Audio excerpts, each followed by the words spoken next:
Hello दोस्तों, मेरा नाम आदेश और आप देख रहे हैं पल्स अकेडमी। तो चलिए शुरू करते हैं आज की एक और नई वीडियो में। तो आज की जो वीडियो होने वाली है वो हमारी होने वाली है स्ट्रेप्टोकोकस पायोजेंस की रिगार्डिंग, राइट। तो स्ट्रेप्टोकोकस पायोजन एक इंपॉर्टेंट माइक्रोबायोलॉजी में जो लॉन्ग क्वेश्चन आता है, तो इस वीडियो में हम उसको देखेंगे, राइट। तो ये जो सारी इसमें जो नोट्स रहेगी वो आपकी रहेगी अपूर्व शास्त्री की, राइट। तो इसमें हमने वही सारा डिस्कस किया है। तो ये एक लॉन्ग क्वेश्चन है स्ट्रेप्टोकोकस पायोजन, तो उस रिगार्डिंग हम उसका सारी चीज़ इस वीडियो में हम देखते हैं। तो चलिए सबसे पहले देखते हैं इंट्रोडक्शन। सो स्ट्रेप्टोकोकस पायोजन जो बिलोंग करता है फैमिली स्ट्रेप्टोकोकसी से। So family streptococcaceae it is an catalase negative. Catalase एक एंजाइम होता है जो उसके लिए वो निगेटिव टेस्ट देता है।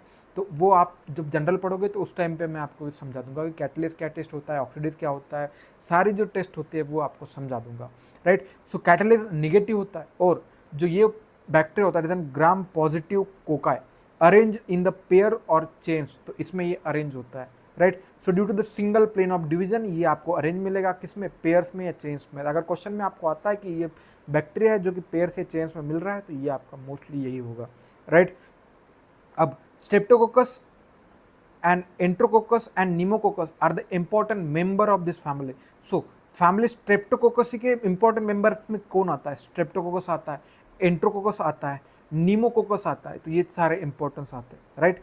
इसके बाद अब ये streptococci are the part of the normal flora. अब ये स्ट्रेप्टोकोकाई जो रहते हैं वो नॉर्मल फ्लोरा के आपके पार्ट रहते हैं, मतलब आपके नॉर्मली भी आपके बॉडी में ये प्रेजेंट रहेंगे। But some of the important human pathogen such as streptococcus pyogenes. Streptococcus pyogenes हो गया, क्या करता है, पायोजेनिक इन्फेक्शन कराता है।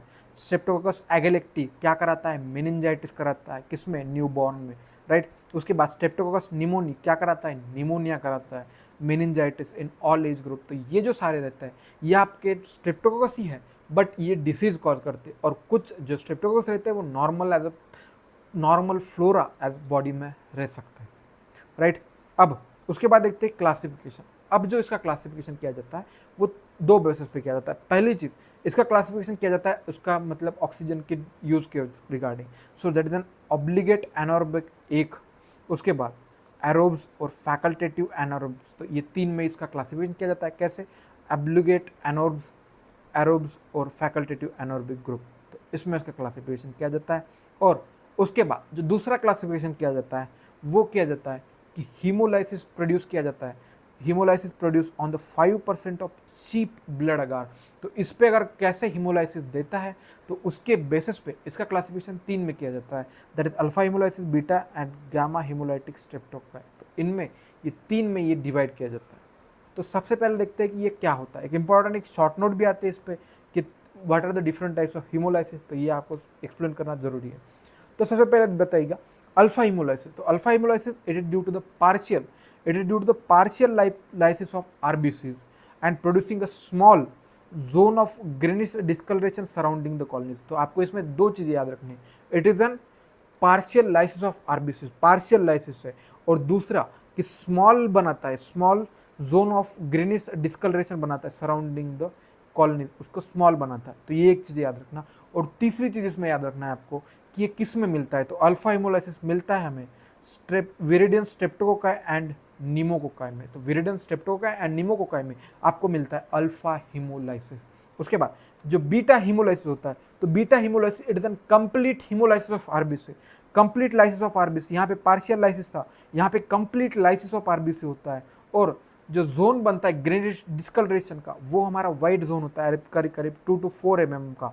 एंड इट इज ये किस में दिखता है, it is N Streptococcus pyogenes में मिलता है, बीटा हीमोलाइटिक स्ट्रेप्टोकोकाई में मिलता है। तो ये मोस्ट कॉमन बीटा हीमोलाइटिक होता है, राइट। तो इसमें क्या क्या हो रहा है, दैट एन कंप्लीट लाइसिस हो रहा है और जोन जो आपका रहता है वो वाइट जोन रहता है। तो ये सारी चीज़ होगी। उसके बाद gamma haemolysis. So gamma haemolysis it is an misnomer, there is no haemolysis surrounding the colonies. Gamma haemolysis is misnomer, इसमें हीमोलाइसिस होता नहीं है, it is no haemolysis surrounding the colonies and no change in the colour. ये किस में होता है, ये होता है आपका एंट्रोकोकस में, राइट। तो ये तीन जो हीमोलाइसिस होते हैं ये आपको समझ में आए होंगे। इसके बाद एक लैंसिफाइड ग्रुपिंग करके एक शॉर्ट नोट आती है, ये आपकी बहुत इंपॉर्टेंट शॉर्ट नोट है। तो लैंसिफाइड ग्रुपिंग क्या होता है, राइट। तो बीटा हिमोलाइटिक स्ट्रेप्टोकोकाई जो होते हैं, बीटा हिमोलाइटिक, तो ये वाले जो स्ट्रेप्टोकोकाई होते हैं, तो इसको हमने क्या कर लिया, डिवाइड क्लासीफाई कर लिया। किसने? रिबिका लैंसिफाइड इन 1933 में। तो रिबिका लैंसिफाइड एक साइंटिस्ट है जिसने बीटा स्ट्रेप्टोकोकाई होता है उसको हमने क्लासीफाई कर दिया। कैसे? अभी बताता हूँ। सबसे पहले स्ट्रेप्टोकोकाई है, स्ट्रेप्टोकोकाई हमने क्लासीफाई कर दिया O2 रिक्वायरमेंट के बेसिस पे, ऑक्सीजन के रिक्वायरमेंट के बेसिस पे, that is aerobes and facultative anaerobes, right. तो इसके बेसिस पे। और दूसरा जो ऑब्लिगेट एनारोब, इसमें अब इसमें से जो थे एरोब्स एंड फैकल्टेटिव एनारोब्स, तो उसके हमने फिर से क्लासीफाई कर दिया। किसके बेसिस पे? हीमोलाइसिस के बेसिस पे। In the alpha haemolysis, beta haemolysis, gamma haemolysis. अब अल्फा हीमोलाइसिस में कौन आता है आपका? विरिडियन स्ट्रेप्टोकोकाई एंड निमोकोकस आता है। बीटा हीमोलाइसिस में कौन आता है आपका? बीटा हीमोलाइटिक स्ट्रेप्टोकोकाई आता है। और गामा हीमोलाइसिस में आता है आपका एंट्रोकोकस, राइट। तो ये सब आ गया।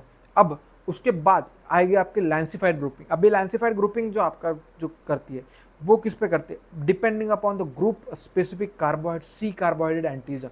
तो इसके बेसिस पे जो ये रहता है बीटा हीमोलाइटिक स्ट्रेप्टोकोकाई, ये हम डिवाइड कर देते हैं 20 सीरो ग्रुप्स में। अभी जो 20 सीरो ग्रुप्स रहता है इसका नेम गिवन है A to V sero groups, except I and J नहीं होता तो इसका नाम दिया A to V, इसमें ये दिया हुआ है, राइट। तो ये 20 सीरो ग्रुप्स में लैंसिफाइड क्लासीफाई करता है डिपेंडिंग अपॉन सी कार्बोहाइड्रेट एंटीजन। अब ये जो रहता है तो ये उसमें क्लासीफाई कर दिया। अब इसमें जो ग्रुप ए स्ट्रेप्टोकोकस पायोजेंस रहता है तो इसमें क्या करता है, एक ग्रिफिक साइंटिस्ट है तो वो क्या करता है, एम प्रोटीन के बेसिस पे जीनोटाइपिंग कर देता है। और इसमें जो इसके बनते हैं तो मोर देन 150 जो होता है सीरोटाइप्स बनते हैं और मोर देन 200 जो रहता है वो जीनोटाइप्स बनते हैं, राइट। तो ये सारी चीज़ होगी। तो यही चीज़ है कि कार्बोहाइड्रेट एंटीजन लैंसिफाइड ग्रुपिंग कर देता है उनको 20 सीरोलॉजिकल ग्रुप। तो यही सारी जो ये सारा चीज़ समझाया तो ये ही आपका यही इसमें लिखा हुआ है, राइट।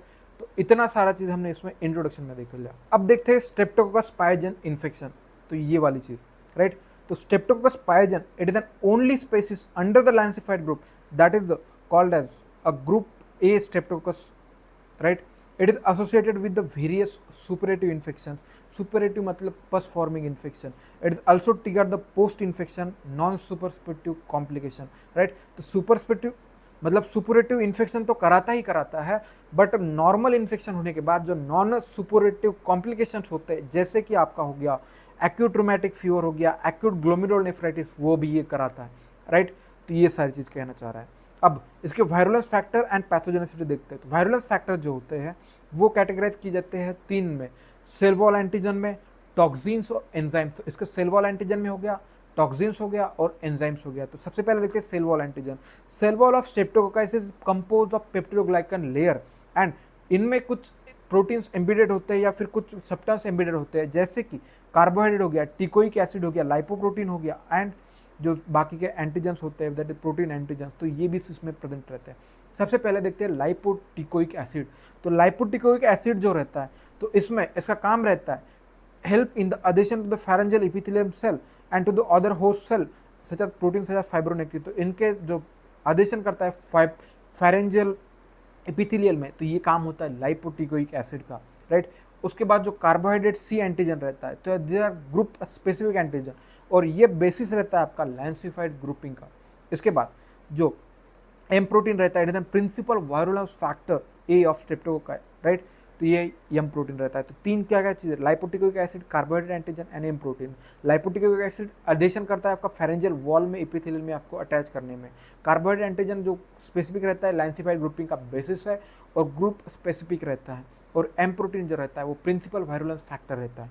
उसके बाद अदर सेलुलर प्रोटीन में आपका आता है फिमरी और कॉल्ड एफ फैक्टर जो कि अडिशन में हेल्प करता है। M protein associated protein that is called opacity factor associated with the skin infection. और बाकी जो आता है capsule, so capsule this sometimes the chain of group capsulated रहता है और made up of hyaluronic acid. अब ये जो कैप्सूल रहती है वो म्यूकोइड कॉलोनीज बनाती है और कैप्सूल जो रहती है वो एंटीफैगोसाइटिक बट नॉट एंटीजेनिक, एंटीफैगोसाइटिक रहती है बट एंटीजेनिक नहीं रहती है and helps a group A streptococcus to colonize in the pharynx and by binding the CD44 to a hyaluronic acid binding protein expressed on the epithelial cell, इसको ये bind करने में help करता है, right. तो ये सारी चीज़ होगी। इसके बाद एम प्रोटीन जो रहता है वो इनिबिट करता है कॉम्प्लीमेंट मेडिएटेड ऑप्सोनाइजेशन एंड फैगोसाइटस। तो ये जो प्रिंसिपल वायरल फैक्टर रहता है उसका ये काम रहता है। तो ये सारी चीज़ें हमने देख ली। अब देखते हैं टॉक्सिन। तो टॉक्सिन्स में जो देखते हैं हीमोलाइसिन्स के बारे में। तो हीमोलाइसिन मतलब ब्लड को हीमोलाइज करने वाले। तो इसमें जो रहता है वो beta haemolytic streptokinase group A, C and G produces 2 haemolysins. इसमें कौन कौन से? Streptolysin O and streptolysin S. अब ये जो रहता है they cause RBC membrane lysis and this lead to the complete beta hemolysis surrounding the colonies and they also damage the membrane of neutrophil and platelets। तो इसी को हम कहते हैं hemolysis। अब इसमें जो ये दो जो रहते हैं तो streptolysin O and streptolysin S, तो इसमें क्या क्या डिफरेंस होता है? तो स्टेप्टोलाइसिन ओ जो होता है वो आपका ऑक्सीजन लेबाइल होता है और जो स्टेप्टोलाइसिन एस जो होता है वो ऑक्सीजन स्टेबल होता है। उसके बाद स्टेप्टोलाइसिन ओ जो होता है हीट लेबाइल होता है, स्टेप्टोलाइसिन ये जो होता है हीट रेजिस्टेंस होता है। उसके बाद स्टेप्टोलाइसिन ओ जो होता है वो स्ट्रांगली एंटीजेनिक होता है, ये नॉन एंटीजेनिक होता है। ये जो उसके बाद जो एंटोस्टेप्टोलाइसिन ओ एंटीबॉडी एएसओ एंटीबॉडी जो होता है रेज हो जाता है इन द मोस्ट ऑफ द, ये स्टैंडर्ड मार्कर है आपका रेट्रोस्पेक्टिव डायग्नोसिस के लिए, राइट। तो ये स्टेप्टोलाइसिन ओ वाला वो वही जो होता है ये नॉट यूजफुल फॉर सिलोलॉजिकल डायग्नोसिस के लिए ये यूज़ नहीं करते, राइट। तो ये सारी चीज़ें आपको यहाँ पे समझ आई होगी। उसके बाद देखते हैं स्ट्रेप्टोकोकल पायोजेनिक एक्सोटॉक्सिन। तो पहले चीज़ हो गया हमने यहाँ पे ये देख लिया हीमोलाइसिन टॉक्सिन में पहला हीमोलाइसिन देख लिया। दूसरा देखते हैं स्ट्रेप्टोकोकल पायोजेनिक एक्सोटॉक्सिन, तो एसपी जिसे कहते हैं।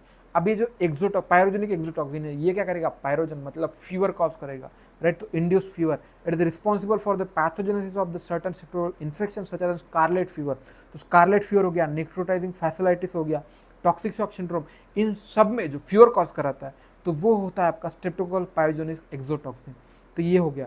It is type into well 3। तो इसके 3 टाइप्स होते हैं, एसपी ए, बी और सी।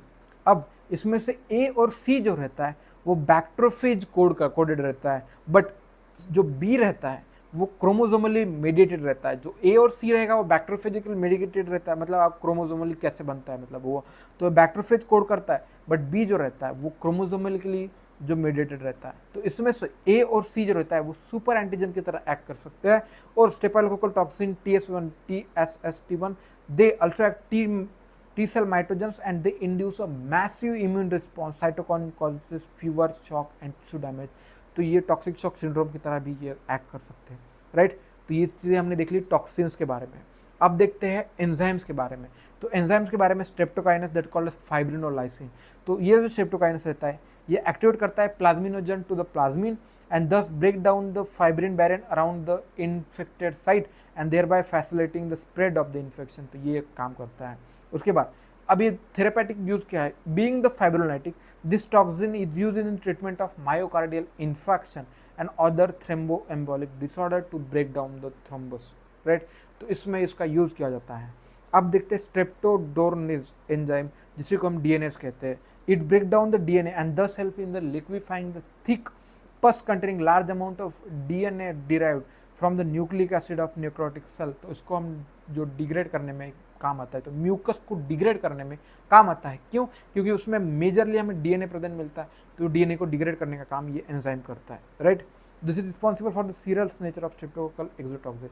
थेरेपेटिक यूज का क्या होता है उसका जो, राइट। तो प्रिपरेशन कंटेनिंग द स्ट्रेप्टोडोर्नेस, तो ये जो एंजाइम रहता है and streptokinase use in liquefying the thick exudate in the emphysema patient. तो इम्फाइसेमा के पेशेंट में अगर थिक एक्सुडेट है तो इसको लिक्विफाई करने का काम तो इस एंजाइम के थ्रू कर सकते हैं, राइट। तो diagnosis anti DNase B antibodies are use to the retrospective diagnosis. Retrospective मतलब वैसे पीछे जाके, तो उस तरीके से हम डायग्नोस कर सकते हैं स्किन इन्फेक्शन, पायोडर्मा और एक्यूट ग्लोमेरुलोनेफ्राइटिस जिसमें कि एएसओ टाइटर हमें लो मिलता है। तो इसमें हम इस तरीके से डायग्नोसिस कर सकते हैं एंटीबॉडीज के थ्रू। अदर एंजाइम्स में हाइलोनिक रहता है जो कि ब्रेक डाउन करता है hyaluronic acid present in the tissues और जिसकी वजह से जो रहता है वो स्प्रेड करता है इन्फेक्शन। तो ये सारी चीज़ें इसमें हमने देख ली। अब देखते हैं clinical manifestation. For clinical manifestation group A streptococci produces of both suppurative infection and non suppurative infection, right. So throat is the primary site of invasion of group A streptococci. So throat जो रहता है वो आपका common site रहता है आपके invasion के लिए थ्रू द रेस्पिरेटरी ड्रॉपलेट।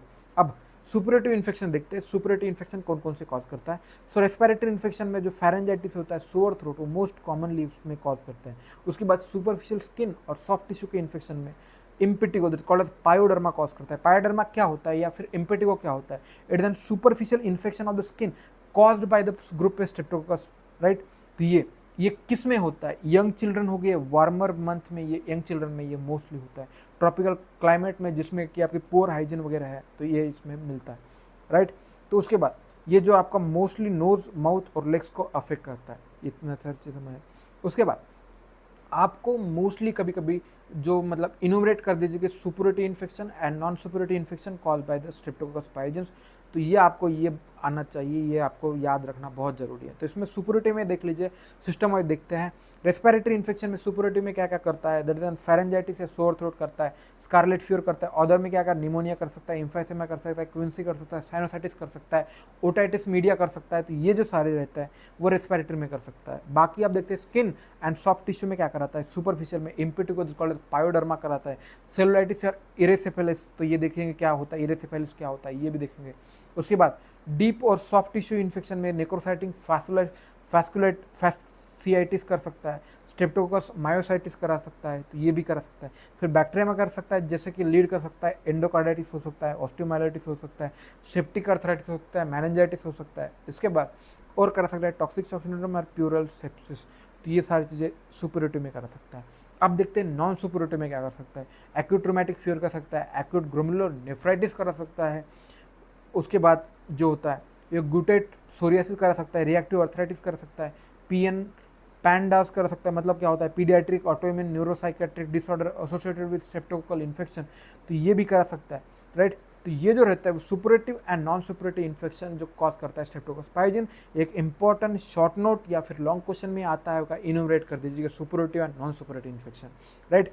तो उसके बाद हम देखते हैं कि भाई जो इम्पेटिगो था ये it is an individual lesion at being as a red papule की तरह ये आपका यहाँ पे दिखाई देता है, evolve quickly into vesicles and pustular lesion that break down and coalesce to form the character thin papery honeycomb like crust, right। तो honeycomb like crust बनाता है, lesions are pinly associated with the fever, तो ये papules की तरह बनता है। फिर ये वेसिकल्स और वेसिकल्स के बाद जो पिस्टुल रीजन्स ब्रेक डाउन हो जाता है और ये बनाता है character thin peppery, right, honeycomb like crust। तो इसमें जो आपको ये जो दिखाई दे रहा है तो ये है आपका इम्पेटिगो या पायोडर्मा, राइट। उसके बाद देखते हैं सेलुलाइटिस। सेलुलाइटिस जिसे कि हम कहते हैं cellulitis it involve skin and subcutaneous tissue, cellulitis का मीनिंग। उसके बाद इरेसिफिलिस क्या होता है? इरेसिफिलिस आपको कभी कभी शॉर्ट नोट में या फिर अल्ट्रा शॉर्ट नोट में पूछा जा सकता है। सो इरेसिफिलिस क्या होता है? It is the form of cellulitis, ये सेलुलाइटिस का ही फॉर्म है, बट इसमें क्या होता है? Characterise by the tender bright red swollen and indurated peau d' orange texture, peau d' orange texture जिसमें दिखाई देता है, सोलन और रेड ब्राइट और टेंडर इसमें दिखाई देता है। Involve skin, involvement of superficial lymphatics along with the fever and chills, तो ये जो सारी चीज़ें इसमें रहती है, राइट। तो malar area of the face and lower extremity जो मोस्ट कॉमन साइट रहती है जो कि आपको यहाँ पे अफेक्ट करे, तो मलर एरिया तो ये वाला जो है, तो यहाँ पे ये आपको ये दिखाई दे रहा है, तो ये प्लूडी ऑरेंज, राइट। तो प्लूडी ऑरेंज और किस में दिखता है जो आपके फर्स्ट ईयर में आपने पढ़ा है, तो ये आप कमेंट सेक्शन में बता दीजिएगा, राइट। तो उसके बाद डीप सॉफ्ट टिश्यू इन्फेक्शन, तो इसमें नेक्रोटाइजिंग फैस्कुलर फैसियाइटिस, तो इसमें क्या होता है कि भाई जो बीटा हेमोलाइटिस स्ट्रेप्टोकोकस गैंग्रीन जो होता है it is involve in the superficial and deep fascia invading the muscles, तो ये इसको इन्वेड करता है। सोर्स क्या क्या हो सकता है? ट्रॉमेटाइज स्किन हो सकती है, गैस्ट्रो इंटेस्टाइनल ब्रीच हो जाए और आपका जो म्यूकोस मतलब इंटेस्टाइनल फ्लोरा है वो आपको इन्फेक्ट कर जाए, तब भी आपका नेक्रोटाइजिंग फैस्कुलाइटिस हो सकता है। The onset is acute and rapid and mark by the severe pain and minimal erythema at the site of involvement, तो सीवियर पेन होता है और मिनिमल अरेथमिया होता है, राइट। तो ये सारी चीज़ें इसमें रैपिड ऑनसेट होता है। Patient present with malaise fever chills toxic appearance to in contrast to cellulitis where skin appear more abnormal but tenderness is mild, इसमें ये सारी चीज़ें आपको मिलती है। Later on skin become dusky and develop mottled erythema and anaesthetise, तो ये necrotising फैस्कुलाइटिस जो है तो ये आपका लेग का यहाँ पे आपको फोटो दिखाया गया, right. Anaesthesia due to infection of the cutaneous nerve induce spreading of the inflammatory process with extensive necrosis हमें दिखता है एंड सबकॉन्टिन्यूस टिश्यू जिसे कि हम फेस फ्लैश ईटिंग बैक्टीरिया भी हम इसे कहते हैं। क्यों? क्योंकि इसमें नेक्रोसिस हो जाता है फिर, तो उसकी वजह से हम इसे फ्लैश ईटिंग बैक्टीरिया भी हम कहते हैं, राइट। तो ये सारी चीज़ हो गई। उसके बाद देखते हैं बैक्टीरिया, तो बैक्टीरिया तो bacteria streptococcal bacteria occurs secondary to necrotising fasciitis, rarely with pharyngitis, cellulitis और निमोनिया। ये मोस्टली करता है इसकी वजह से, नेक्रोटाइजिंग फैस्कुलाइटिस के रीजन की वजह से, right. It leads to variety of facial infection including endocarditis, meningitis, septic arthritis, osteomyelitis, peritonitis और फिर विस्लर एब्सिस और टॉक्सिक शॉक सिंड्रोम। तो इन सब की वजह से ये कॉज करता है। फिर आता है टॉक्सिक शॉक सिंड्रोम। तो टॉक्सिक शॉक ग्रुप है प्रोड्यूसिंग पायोजेनिक एक्सोटॉक्सिन में produce toxic shock syndrome secondary to the soft tissue infection such as necrotising fasciitis. इसमें जो क्या क्या definition of toxic shock syndrome, इसमें क्या क्या इंक्लूड होता है। सबसे पहले आइसोलेशन ऑफ स्ट्रेप्टोकोकस पायोजेंस आपको मिलना चाहिए, हाइपरटेंशन प्लस हाइपरटेंशन होना चाहिए और multi organ more than 2 organ involve होने चाहिए। अगर इतना है तो आप इसको केस ऑफ TSS है, टॉक्सिक शॉक सिंड्रोम की केस कह सकते हैं, राइट। प्यूपरल सेप्सिस। प्यूपरल सेप्सिस मतलब क्या हो, प्यूपरा मतलब जो नॉर्मल डिलीवरी के बाद जो नॉर्मल पीरियड गेन कर रहे हैं फिजियोलॉजिकल, तो उसमें प्यूपरम कहते हैं, तो उसमें जो सेप्सिस होता है उसी को हम कहते हैं puerperal sepsis. Being coloniser of the female vagina, being coloniser of the female vagina, ये क्या करता है, it associated with the infection associated with the complication of the childbirth, usually endometriosis और associated with bacteremia। अब एक group Streptococcus B क्या करता है, anaerobic streptococcus more common pleural sepsis कराता है देन द कैस, राइट। तो अब ये प्यूपरल सेप्सिस कराता है। प्यूपेरियम एक पीरियड रहता है जो आपका डिलीवरी के बाद आपके जो ऑर्गन्स हो नॉर्मल उस पर एनाटॉमिकल लेवल पे आए, तो उसको हम कहते हैं प्यूपरम। तो इसके दौरान अगर इन्फेक्शन होता है तो कॉल्ड प्यूपरल सेप्सिस। तो ये सारी चीज़ें होती। उसके बाद देखते हैं नॉन सुपरियोरिटी कॉम्प्लिकेशन। तो नॉन सुपरियोरिटी कॉम्प्लिकेशन में आते हैं streptococcal antigen so molecular memory with the human antigen, so due to antigenic cross reactivity. अभी एंटीजेनिक क्रॉस रिएक्टिविटी होती है यहाँ पे, antibody produce against the previous streptococcal infection, cross react with the human tissue and produces lesion. तो उसकी वजह से कुछ कॉज कर सकता है, क्या क्या कॉज कर सकता है, एक्यूट रोमैटिक फीवर कॉज कर सकता है, प्रोस्ट्रेप्टोकोकल ग्लोमेरुलर नेफ्राइटिस हो गया, गुट्टा सोरियासिस हो गया और रिएक्टिव अर्थराइटिस हो गया, सोडिया पीडियाट्रिक ऑटोइम्यून न्यूरोसाइकेट्रिक डिसऑर्डर हो गया। तो ये सारी चीज़ें हमने क्रॉस रिएक्टिविटी या फिर मॉलिकुलर मिमिक्री की वजह से कॉज कर सकते हैं। तो ये सारी चीज़ें हो गई स्ट्रेप्टोकोकल एंटीजन और ह्यूमन एंटीजन में, ये जो कॉमन चीज़ें डिफरेंस है तो ये आपको यहाँ पे दिया गया है। उसके बाद ये कॉज कर सकता है acute rheumatic fever. So acute rheumatic fever occurs in the peoples previously infected with the streptococcal group A sore throat as a result of the autoimmune reaction, a multi-system disease causing a cardiac, valvular damage, rheumatological and neurological damage manifestation, right। and elevated streptococcal anti-streptolysin O antibody इसमें आपको मिलेगा। तो anti acute rheumatic fever आप अलग से पढ़ोगे तो उसमें आपको समझ आएगा, मैं सिर्फ आपको यहाँ पे मोटा मोटा आइडिया दे रहा हूँ, right. Post streptococcal glomerular nephritis ये आप पैथो में पढ़ोगे। So it is typically associated with the children following of streptococcal pyoderma or rarely pharyngitis, characterized by the lodging of the antigen antibody complex on the glomerular basement membrane and followed by the complement activation and thus damage the complement, वहाँ पे membrane को damage कर देता है। elevated streptococcal antigen B, तो ये वाली जो एंटीबॉडी रहती है वो आपकी इंक्रीज रहेगी, राइट। तो ये जो सारी चीज़ें थी यहाँ पे हमने देख ली। अब उसके बाद जो रहता है epidemiology, natural reservoir of group Streptococcus है, फेरेंजाइटिस जो मोस्ट कॉमन साइट रहती है उसके इन्वॉल्वमेंट की, चिल्ड्रन में 3 to 5 एज में एक कॉमन रहता है। तो ये सारी चीज़ें हमने यहाँ पे। अब देखते हैं lab diagnosis of the gas infection, right. तो ग्रुप ए स्ट्रेप्टोकोकस इन्फेक्शन। तो सबसे पहले देखते हैं लैब डायग्नोसिस में हम देखते हैं specimen collection and transport. So it depend, अब स्पेसिमेन कलेक्शन डिपेंड करता है कि भाई आप किस साइट का लीजन है। So depends on the site of lesion. Common specimen are pus swab हो गया, एक्सुडेट हो गया, ब्लड हो गया, तो ये आपके कॉमन स्पेसिमेन है। फॉर ब्लड कल्चर, अब ब्लड कल्चर के लिए जो रहता है वो ब्लड इज इनोकुलेटेड इन, तो ब्लड कल्चर बॉटल में इनोकुलेट करना पड़ता है। And in streptococcal TSS blood culture are मतलब टॉक्सिक शॉक सिंड्रोम के केस में blood culture are usually positive. In case of pharyngitis throat swab is usual specimen. तो ये सारी चीज़ें हमने देख ली हमने स्पेसिमेन कलेक्शन एंड ट्रांसपोर्ट में।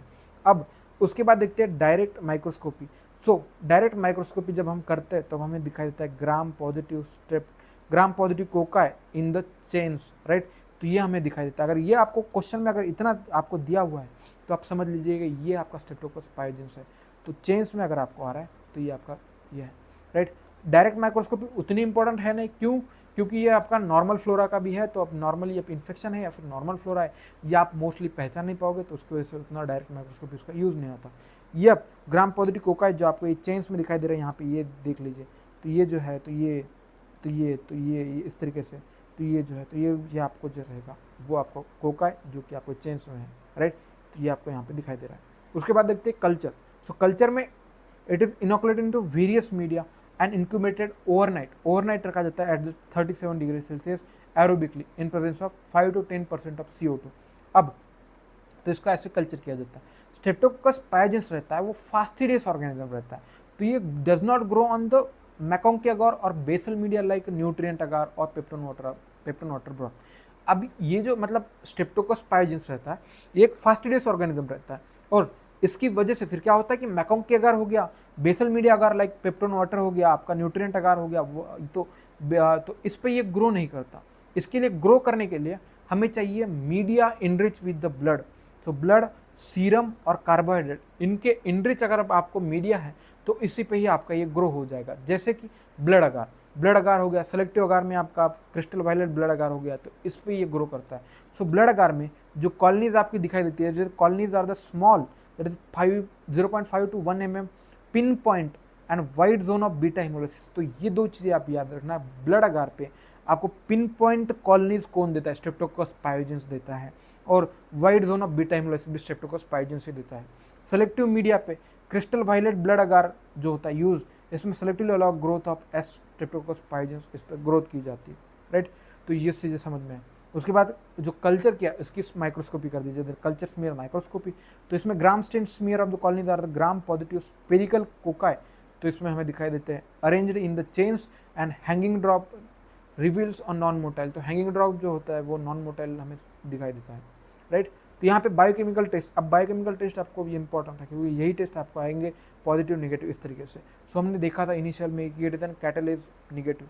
सो streptococci are the catalase negative, thus test differentiate from the staphylococcus which are catalase positive. जो staphylococcus रहता है वो कैटालेज पॉजिटिव रहता है, बट स्ट्रेप्टोकोकाई जो रहता है वो कैटालेज नेगेटिव रहता है आपका, राइट। तो ये सारी चीज़ हो गई आपकी। फिर बैक्टीरियोसिन सेंसिटिव टेस्टिंग जो होते हैं, so sensitive to bacteriocin, that ये डिस्क रहते हैं। बैक्टीरियोसिन एक एंटीबायोटिक है जिसके लिए सेंसिटिव है या नहीं ये हम देखते हैं, राइट। तो most of the other beta haemolytic streptococci are resistance होते हैं but they are use for rapid diagnosis, तो इसके लिए इसे यूज़ किया जाता है। तो जैसे अब देख लीजिए यहाँ पे, तो यहाँ पे growth on the blood agar with wide zone of beta haemolysis हमें दिखाई दे रहा है, और यहाँ पे पिन पॉइंट कॉलोनीज दिखाई दे रही है, और बैक्टीरियोसिन सेंसिटिव भी हमें यहाँ पे दिखाई दे रहा है। यहाँ पे बैक्टीरियोसिन रेजिस्टेंस हमें कॉलोनीज दिखाई दे रही है, और जो ये कैंप टेस्ट है तो ये कैंप टेस्ट हमें यहाँ पे इसका दिखाई दे रहा है। उसके बाद देखते हैं ऑटोमेशन फॉर आइडेंटिफिकेशन। तो इसमें जो वाइटेक और MALDI TOF can be use for rapid and precise identification के लिए हम यूज़ कर सकते हैं, राइट। तो ये सारी चीज़ें हुई। उसके बाद जो difference between streptococcus pyogenes and streptococcus agalactiae में एक डिफरेंस आता है। सो लैंसिफाइड ग्रुप ए और ग्रुप बी में आता है, बैक्टीरियोसिन सेंसिटिव है, रेजिस्टेंस है, कैंप टेस्ट निगेटिव होता है, ये पॉजिटिव होता है, और ये पिन पॉइंट कॉलोनीज होता है, ये स्लाइटली मैकोल्ड लार्जली म्यूकॉइड कॉलोनीज होती है। तो ये आपको ये याद रख लीजिएगा, राइट। उसके बाद हम देखते हैं Lancefield grouping. So Lancefield grouping it is an biochemical identification of group A streptococcus further confirmed by the Lancefield grouping, right. It involve extraction of carbohydrate C antigen followed by the testing with the group specific antisera। तो उसके ये जो रहता है वो लैंसिफाइड grouping करते हैं, right. उसके बाद जो टाइपिंग ऑफ द ग्रुप पे स्ट्रेप्टोकोकाई रहता है, तो इसमें सीरोलॉजिकल जो ग्रिफिथ ने टाइपिंग की थी हमने जो इनिशियल में देखा था वही सारी चीज़ें इसमें है, राइट। सीरोलॉजी में हम क्या देखते हैं? एंटीबॉडी देखते हैं, right. In rheumatic fever, post streptococcal glomerulonephritis, a retrospective diagnosis of streptococcal infection may be established by detecting the antibodies. अभी एंटीबॉडीज पेशेंट के सीरम में देखते हैं, कौन सी एंटीबॉडी देखते हैं? पहली एंटी स्ट्रेप्टोलाइसिन ओ एंटीबॉडी जो हमने देखा था, राइट, आपको इसमें तो एंटी स्ट्रेप्टोलाइसिन ओ एंटीबॉडी। तो एएसओ टाइटर जो रहता है वो elevated more than 200 international units per ml जो रहता है ये in the most of the streptococcal infection except pyoderma PHGN में नहीं रहता, बाकी सब में ये मोर देन 200 रहता है। It is detected by the latex agglutination test and यहाँ पे जो रहता है नेफ्लेमेट्री मेथड जो रहता है, तो उसके latex agglutination test and nephelometry method, तो इससे ये डिटेक्ट किया जाता है। तो क्या एंटी स्ट्रेप्टोलाइसिन एंटीबॉडी ये चीज़ हो गई। दूसरी जो एंटीबॉडी डिटेक्ट करते हैं एंटी डीएनए बी एंटीबॉडी, तो ये जो रहता है more than 300 to 350 international unit per ml। It is diagnostic of the PHGN and pyoderma. अगर ये तो नॉर्मली क्या है डायग्नोसिस करने के लिए हमने एएसओ टाइटर देख लिया, बट क्या होता है कि हम पीएचजीएन हो गया और पाइडरमा इसमें ये बढ़ता ही नहीं, तो इसकी वजह से इसमें हम वो डायग्नोसिस कर ही नहीं पाएंगे। तो इसके लिए हमें अगर पीएसजीएन का या पायोडर्मा का डायग्नोसिस करना है तो हमें एंटी डीएनएज एंटीबॉडीज देखनी पड़ेगी। अगर वो इतनी से ज़्यादा आ रही है तो दैट मीन्स इसका इन्फेक्शन है, राइट। तो ये सारी चीज़ें हो गई। उसके बाद देखते हैं anti microbial susceptibility test. It is for perform by the diffusion method on the Mueller Hinton agar with the 5% sheep blood. तो इसमें ये किया जाता है by the automated MAC detection method by the microbroth dilution, that example is Vitek। तो इससे ये anti microbial susceptibility test की जाती है। तो ये सारी चीज़ें हमने यहाँ पे देख ली। उसके बाद जो ट्रीटमेंट रहता है जो मोस्टली कॉमनली रहता है, तो हम जो स्ट्रेप्टोकोकस पाइजन्स के इन्फेक्शन रहते हैं तो इसमें जो एंटीबायोटिक देते हैं जिसको पेनिसिलिन देते हैं। बाकी कुछ रेजिस्टेंस होता है तो उसके लिए अलग अलग होता है, बट मोस्टली याद रख लीजिए पेनिसिलिन, क्योंकि ये कोई पूछता नहीं माइक्रोबायोलॉजी में, राइट। तो इसी के साथ जो हमारा यहाँ पे टॉपिक था स्ट्रेप्टोकोकस पाइजन्स, एक इंपॉर्टेंट लॉन्ग क्वेश्चन जो कि आपका माइक्रोबायोलॉजी में आता है, वो आपका यहाँ पे खत्म होता है। अगर इसके रिगार्डिंग आपको कोई भी डाउट हो तो कमेंट सेक्शन में पूछिएगा, और ऐसे वीडियोस देखने के लिए हमारे चैनल को सब्सक्राइब कर दीजिएगा। Thank you so much for watching this video. Thank you so much.